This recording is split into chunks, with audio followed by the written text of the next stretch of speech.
Miyamoto, you are a god. You are a god. It's very nice to meet you. The iconic Mr. Miyamoto. Miyamoto, I'm the biggest fan. Shigeru Miyamoto, the man behind just about everything you love at Nintendo.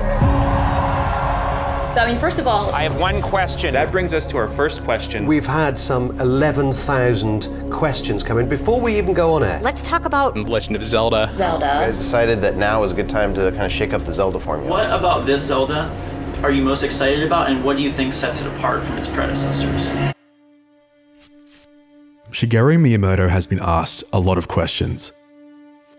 And after 40 years of interviews, you'd think he'd been asked them all.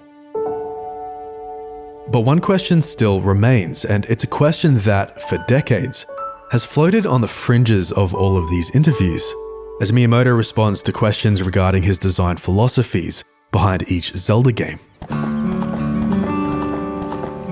If the Zelda series is famous for being anything other than large-scale adventures set inside creative, fantastical worlds, it's its reputation for being a playground for innovation for Miyamoto and his development team, as each new installment never fails to present audiences with fresh new ways to engage with said fantasy world. And so it makes sense then that the questions interviewees prepare for Miyamoto would revolve around his design philosophies. But ironically, as Miyamoto responds to thousands of questions regarding innovation and evolution, his answer, ever since the very first Zelda game in 1986, has stayed exactly the same. I'm trying to create a miniature garden. This popped up in a 1998 interview with CNN in relation to the design of Ocarina of Time, stating that throughout the Zelda series, I've always tried to make players feel like they're in kind of a miniature garden. This was brought up again in '99 on Nintendo Online magazine. Rather than making a game, I feel like I'm making a miniature garden called Hyrule. And again in 2004, since I started working on the very first Legend of Zelda, I've been making much of the ambience that players feel as if they had actually visited and explored a miniature garden called Hyrule that can be placed in your desk drawer. And again in 2005, Miniature Landscape Garden. And again in 2006, and again in 2007, all the way to 2016. Where Miyamoto responds to a rumor that the next Zelda game, Breath of the Wild, was supposedly just a remake of the very first Zelda from '86. We are not really trying to recreate the first Zelda. At the time, the original had been created with the idea of great freedom of action and a miniature garden in mind. So we decided to go back to the roots of the saga, and we started to develop the game that we are showing today. Needless to say, this miniature garden thing is vital to understanding the heart and soul of the Zelda series.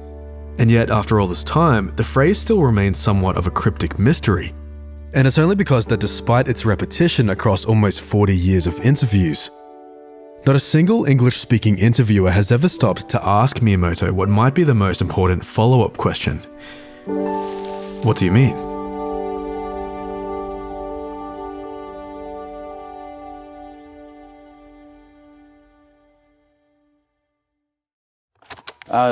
一時思うぐらい入り込みましたね。もう箱庭を作ろうっていう感覚で、子供の頃に遊んでた場所と同じことをこう新しくこうまとめて、で合理的にまとめて箱庭にする。This clip is from a 2011 interview where Miyamoto brings out the miniature garden phrase again in response to yet another question regarding his design philosophies. And if you listen closely, you can hear the Japanese term used when he mentions the miniature garden phrase. もう箱庭を作ろうっていう感覚で、子供の頃に遊んで。Did you hear it? Let's go again. 箱庭を。There it is. Hakoniwa, where hako means box and niwa means garden. Box garden or garden in a box, or as it's most commonly translated into English, miniature garden. 箱庭のようなゲームを作るっていうのが始まってたのでね。This term Hakoniwa is the term that Miyamoto and the wider Nintendo development team have been using since the beginning. But what English-speaking audiences miss out on is the nuance of the phrase, as the term Hakoniwa comes with it, an entire cultural history and design philosophy that hasn't fully been explored yet in the West. In short, the art of the Hakoniwa is a celebration of the art of miniaturizing landscapes and traces its roots back to the early 1600s during a time when Japan was attempting to capture the beauty of Big Brother China by recreating famous mythological Chinese locations inside their own Japanese gardens. as Terumi Toyama writes in their paper for University of London called The Significance of Copying. This act of bringing an imaginary location into a real place also led to the inclusion of a natural landscape into a garden by creating a miniature version of it. Toyama goes on to give an example of when one Japanese landscape artist in 1620 recreated in miniature a famous Chinese lake inside a garden in Hiroshima. The garden copied the scenery through miniaturizing at scale. Throughout the centuries, this art of miniaturizing gardens would evolve to see many different branches develop. One branch being landscapes designed inside boxed-in spaces like courtyards or even living rooms called Hakoniwa, the box garden. As Greenwise describes in their description of Hakoniwa gardens, outdoors kids can enjoy playing in the Hakoniwa garden, and in its smallest size, a Hakoniwa can also fit on tables or shelves. Even a little corner of green will add joy and comfort to your home, bringing it new life. Now in modern-day Japan, a Hakoniwa can be just this, a toy diorama that, although designed inside set parameters, contains a world that captures the essence of either a real or fictional location, and through its reduced format, activates viewer imagination, transforming the passive relationship between viewer and garden to something truly active. So to sum up the spirit of the Hakoniwa, while being a celebration of the art of miniature, it is a world that through precise arrangement activates the mind and invites the viewer to engage with a fantastical realm. So with all this in mind, here's the big question. How does this relate to The Legend of Zelda? As we've seen through those interviews, Miyamoto, alongside each successor to the director throne, approached the design of each Zelda game with these Hakoniwa design philosophies in mind, which are all big world experiences designed inside limited virtual spaces. But all paths point back to the very first Zelda in 1986, the Hyrule Fantasy in Japan. When examining staff interviews, the Hyrule Fantasy is widely considered to be the perfect execution of the Hakoniwa concept, as many of the team over time, as they attempt to adapt the philosophies in response to technological growth, continually reference this first game.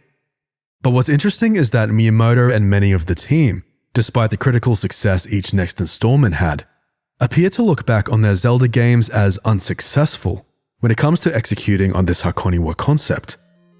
To understand why, we need to examine the game they consider to be a success. When holding up the Hyrule Fantasy in the light of Hakoniwa philosophies, two key components stand out that have clear cross-sections with not only Zelda and game design, but good design practice in general. And the first one is the most obvious one: reduction and suggestion. So the garden I'm making today is a Hakoniwa. Hako is the box, Niwa is a garden in a box. That's Hitoshi Matsuda, a veteran Japanese landscape artist who does a wonderful job explaining the philosophies behind Japanese garden design in his presentations. One common thread between all types of Japanese gardens is the importance placed on the designer's responsibility to successfully suggest a living, breathing world through the precise placement of elements. Now, in the Zen concept, what we're trying to do is to tell a story, or create something that is suggestive of something greater with minimal amount of objects. Miyamoto himself expands on this art of reduction and suggestion during a 1993 interview. It's similar to how a writer doesn't use pictures, but is nonetheless able to create the image of a character in a reader's mind. Likewise, in computer games, a player sees a symbolized or abstract representation of something, and their imagination does the rest. You could say that drawing out the richness of a person's imagination is the very work of a graphics artist. We can see Miyamoto's approach to reduction and suggestion be applied to the Hyrule Fantasy. The original world of Hyrule is almost as far as you could get from realism, being made up of only a few simple shapes and a total of 56 colors. But thanks to this limitation, players are invited to fill in the blanks and imagine what this world could look like, and there are no right or wrong answers when doing so.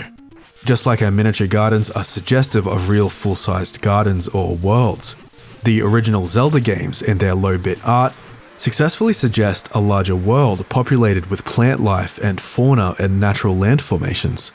In the end, players are creating the world as much as the developers are.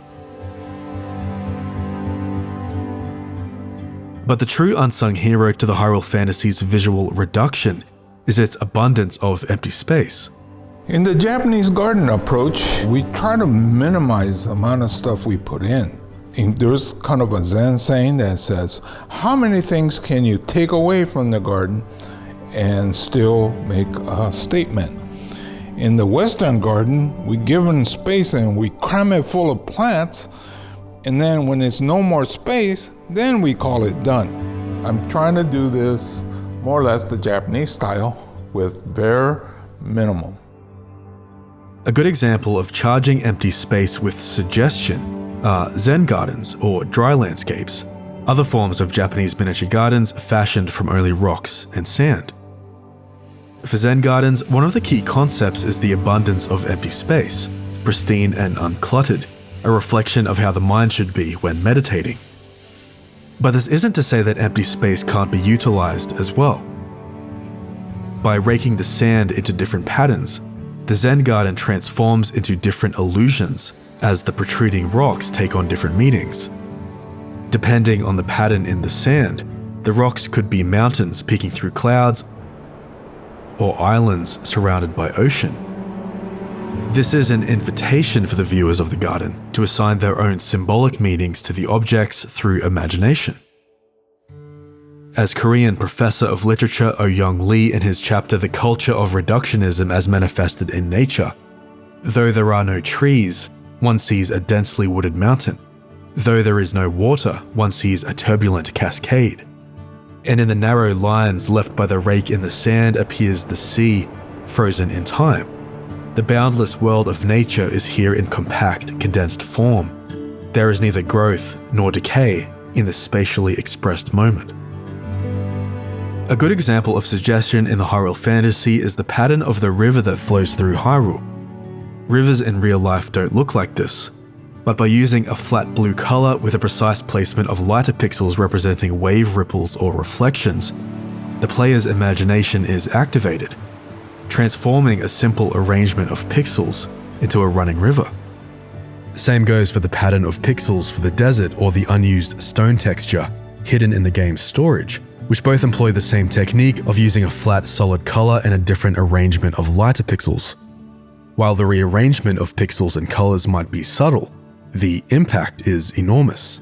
Conjuring a cool flowing river in the mind is vastly different from conjuring a hot, windy desert, and yet a simple rearrangement achieves this result. So what we're trying to do is capture this little vignette of what you'll see in a Japanese garden, and to suggest the rest of it and let your mind do the work.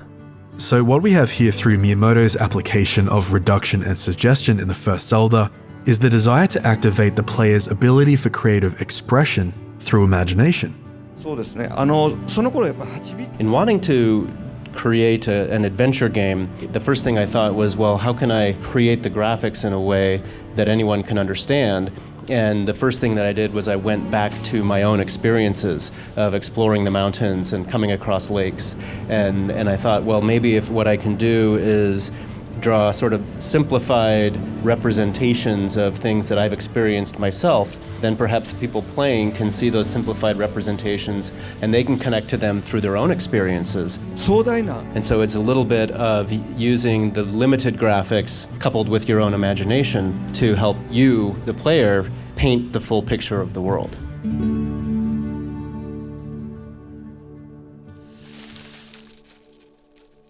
The second Hakoniwa design component has to do with the gameplay itself. Play and surprise. There's a great interview with a young Miyamoto from all the way back in '89, where he likens his work in video games to designing miniature entertainment movies and living toys. Later, he goes on to expand on this, saying, "I don't want to make games where the player is just a puppet in the hands of the creator, playing exactly as scripted. For me, I want to present games to players that are more like pure toys, something you can use, explore, and play with freely." Now, over the last few decades, there have been research papers upon research papers exploring the similarities and differences between toys and video games.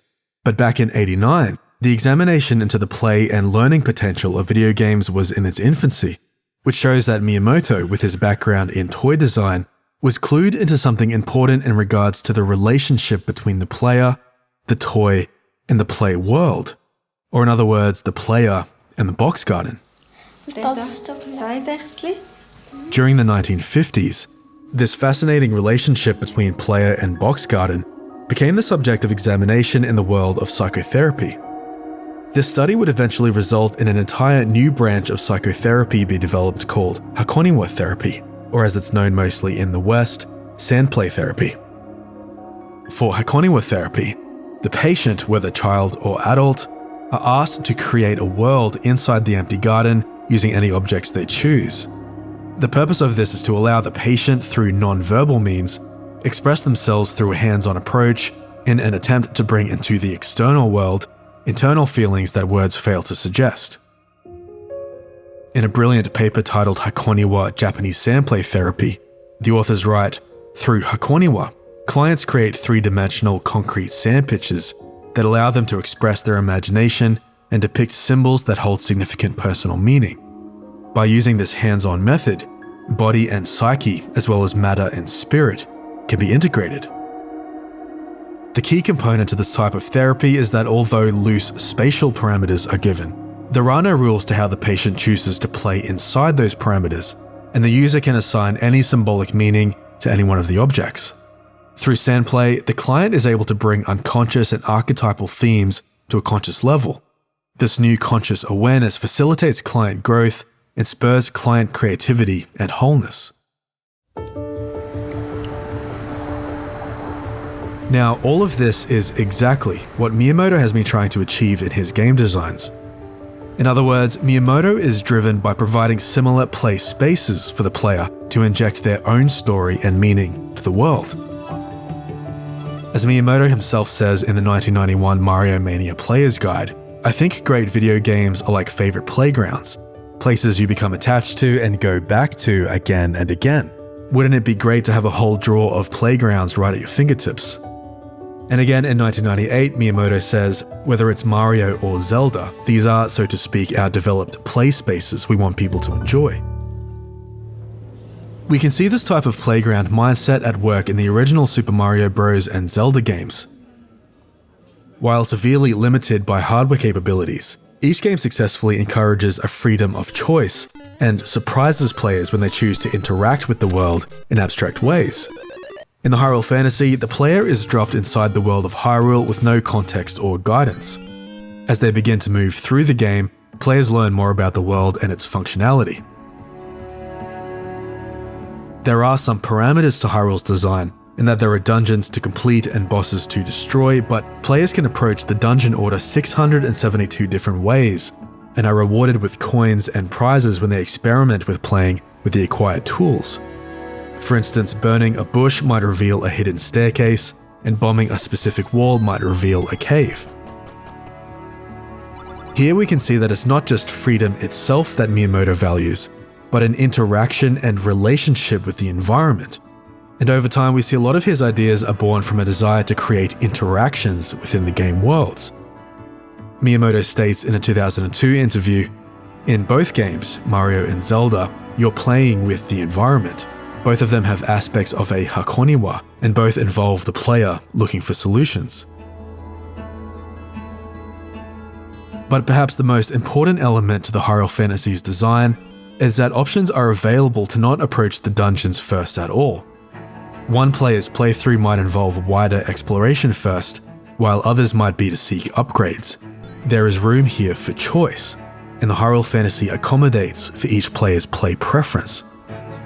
In 1998, the designer of Parappa the Rapper, Gabin Ito, sums up Miyamoto's Hakoniwa philosophy, stating, "There are rules and you're free within them. That's the mechanism that makes up the bare minimum of the box garden." And so going back to Miyamoto's initial quote about toys, we begin to see Miyamoto's formula here in plain sight. For me, I want to present games to players that are more like pure toys, something you can use, explore, and play with freely. These four elements of use, explore, play, and freedom are Miyamoto's secret formula for encouraging player expression. So, summing all of this up, Miyamoto's Hakoniwa concept is really all about one thing: player creative expression. Each garden must provide not only the tools for play, but also the playground. Worlds won't invoke realism, giving players the opportunity to assign their own symbolic meaning to objects and landscapes. This is Hakoniwa theory. Both Mario and Zelda are based on the same concept of making a miniature garden, which the players can explore rather freely. They have to become creative and independent. They need to think about what they should do next. But there's a problem here, and you might have already picked up on it. And it's the natural tension that exists between offering players complete freedom in the garden, while also implementing challenges and pre-written events, game components that many consider to be important to the Zelda formula. There's a fascinating interview from '97 in Japanese where the interviewer is really working hard to understand Miyamoto's miniature garden concept. And he's only having trouble with it because he stumbles onto this obvious problem with Miyamoto's philosophy, and that you can't truly create a free garden if you fill it with pre-planned events and attractions. At the start of the interview, Miyamoto begins by likening his Mario and Zelda games to Disneyland, a complete play space, but where people can have fun even though things are planned out. The interviewer thinks he gets it, but then Miyamoto goes on to say, "I want players to enjoy the fun of creating, feeling, and visualizing in the world of the N64. The interviewer gets confused and comes back with, "But doesn't that contradict what you mentioned earlier about a complete play space?" In other words, to bring out a player's creativity, you need to provide a game world with blank areas that have open possibilities. Instead of a full box garden, it'd be more like an empty box or an open field instead of an attraction-filled Disneyland. This is the dilemma that plagued Zelda teams for decades, as they sought to strike that perfect balance between providing a free play space, as well as providing the player with pre-planned theme park attractions that, from a play standpoint, sit as opposing forces on either end of Miyamoto's philosophy seesaw. To Miyamoto, these theme park attractions, taking the form of specific gameplay challenges, and in later years, story moments, were necessary in giving players an objective.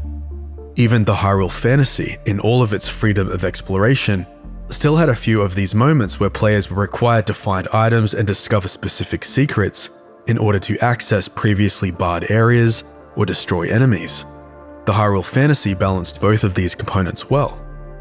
But the problem here, according to Miyamoto himself, is that as the Zelda series progressed, the balance tipped further towards these linear theme park attractions and away from player creative expression. In 2017, he says, "When the series started to evolve, we went to make more and more games with only one path to follow, which pushed us to create larger and more complex dungeons, to imagine enigmas requiring specific items, which ended up giving very sequential games. Even the follow-up games to the Hyrule Fantasy already included a lot more bottlenecking in terms of player choice and expression. In A Link to the Past, the possible number of dungeon orders shrinks down from 672 to only 33, and this is even less in Ocarina of Time and Majora's Mask. This growing dissonance between theme park events and freedom of choice was also called out by Gabin Ito, saying, "I really don't agree that Zelda is a box garden. The constant pressure of 'you have to do it' makes me feel like I'm going to collapse. It's hard, almost like a job." Continuing with, "In my opinion, the box garden world, the degree of freedom, and the relationship between the constraints and obligations that advance the game are a bad framework." On the heels of the next game in line, The Wind Waker, the team acknowledged the difficulties of implementing the elements of discovery and exploration as they respond to a question about the importance of sailing across the ocean, with the interviewer stating, "Continuing through the open sea and seeing the faint silhouette of an island in the distance, that's something I've never been able to do before. So even if it's just that, The Wind Waker is amazing." To which script writer Mitsuhiro Takano replies, "If not for that, we probably wouldn't have been able to create the miniature garden-like feel of Zelda."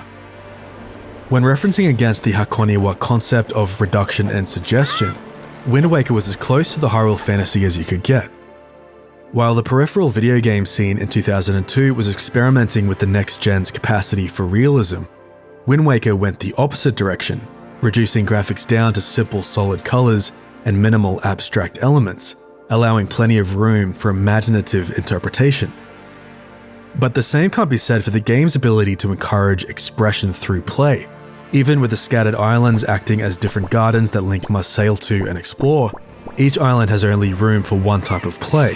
Whether it's a puzzle being solved or a game of golf being played, the islands act more like aforementioned theme park attractions instead of sandboxes for expression.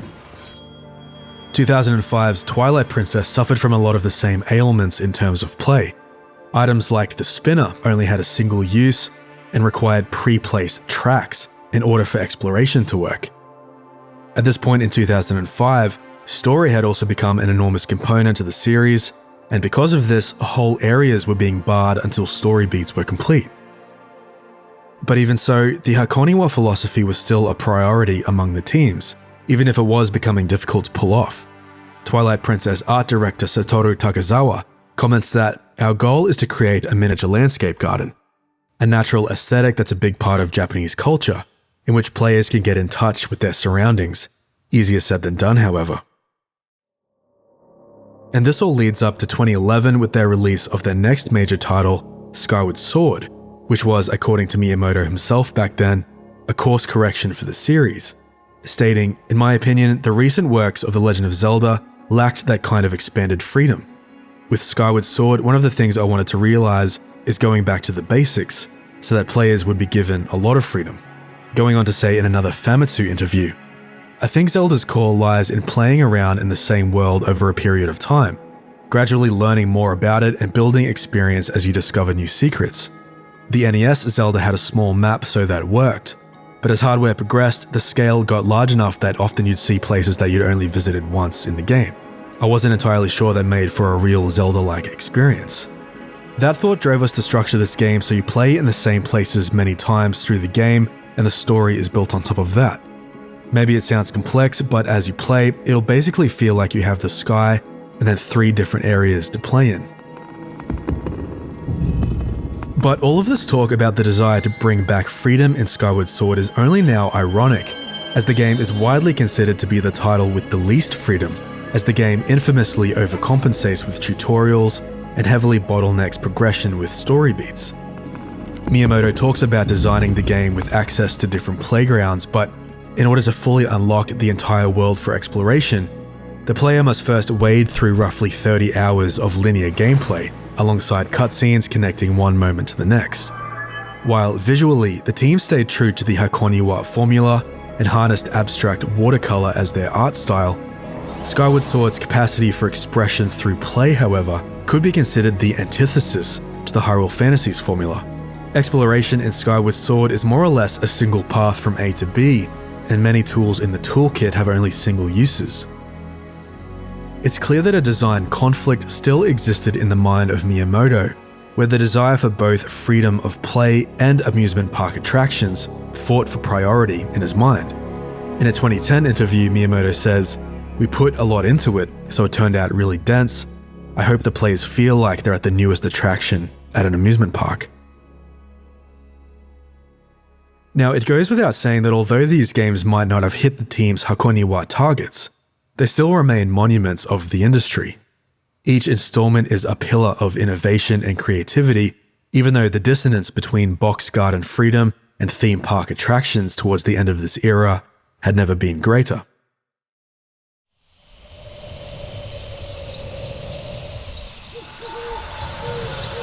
And this brings us all the way up to 2017 with the release of Breath of the Wild, the title that saw the Zelda team finally perfect Hakoniwa design.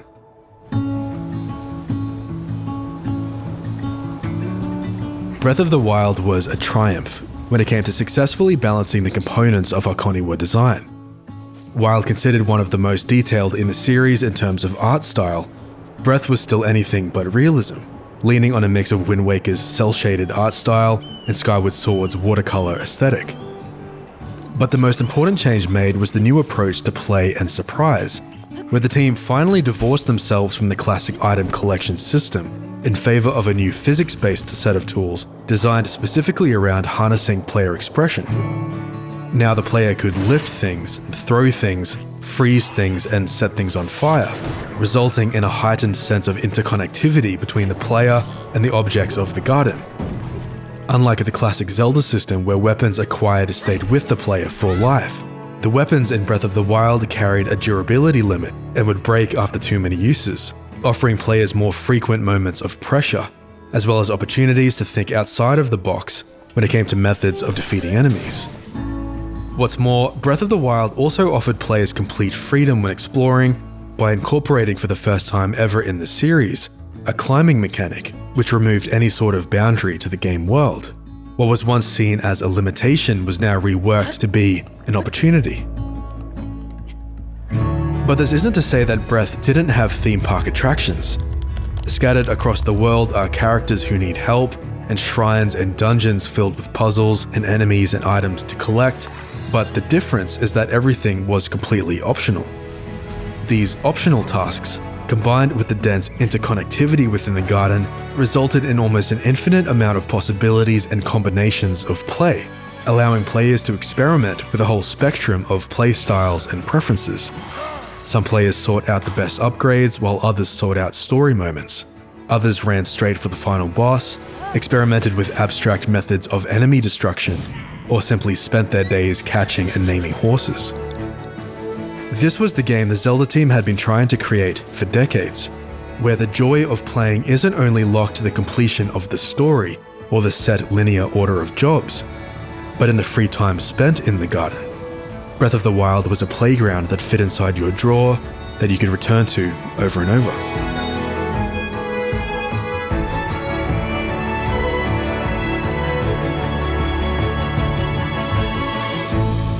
In 2017, during the lead up to Breath of the Wild's release, Miyamoto says to IGN, "Sandbox games is what they're typically called here. But before anybody called them sandbox games, I always described Nintendo games as being a garden in a box. Zelda is a garden in a box game, where the player can freely go around and experience the world." In the two follow-up games to Breath of the Wild, Tears of the Kingdom and Echoes of Wisdom, the creative teams called upon even more Hakoniwa components and granted the players the opportunity to be creative through the use of object manipulation. Players can now combine objects together to create unique tools, making creative expression the only method to navigate through the challenges offered up by the world.